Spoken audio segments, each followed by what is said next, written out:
আমি তোমাদের সকলের সঙ্গে শেয়ার করব আমার হাতে বানানো দই চিকেন। প্রথমে আমি এই মাংসটা ধুয়ে তার ভিতরে আগে দিয়ে দইটা দিয়ে নিয়েছিলাম অফ ক্যামেরা। তার মধ্যে জিরের গুঁড়ো, লঙ্কার গুঁড়ো, গোলমরিচের গুঁড়ো দিয়ে নিচ্ছি।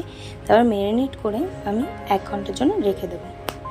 তারপর আমি কড়াইতে তেলটা দিয়ে নিলাম 1 ঘন্টা পর। তারপর তেজপাতা, দারচিনি, আরও গোলগুলোকে কী বলে একটু জানিও তো তোমরা।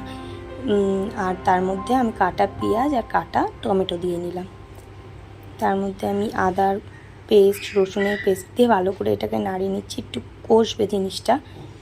তারপর কষে যাওয়ার পর একটু যখন দেখবে জল ছাড়ছে তার মধ্যে একটু হলুদ গুঁড়ো আর একটু জিরের গুঁড়ো অ্যাড করে দেবে। আমি আর আলাদা করে লবণ অ্যাড করিনি, কারণ ওতে আমি লবণ দিয়েছিলাম। তারপর ভালো করে এটাকে নাড়াবে যাতে তলা না লেগে যায়। আর আমার খুব গরম লাগছে, একটু ফুটিয়ে নিচ্ছিলাম। তারপর যখন দেখবে একটু কষে গেছে জিনিসটা, তার মধ্যে আমি আস্তে আস্তে আমাদের ম্যারিনেট করা চিকেনটা দিয়ে দিচ্ছি। দিয়ে না তোমরা খুব হালকা হাতে এটাকে নাড়াবে, সুন্দর করে হালকা হাতে এটাকে নাড়িয়ে যাও। নাড়ানোর পর যখন দেখবে হালকা রেডি হয়ে গেছে জিনিসটা, তখন তার মধ্যে কসুরি মেথি ছিটিয়ে দেবে।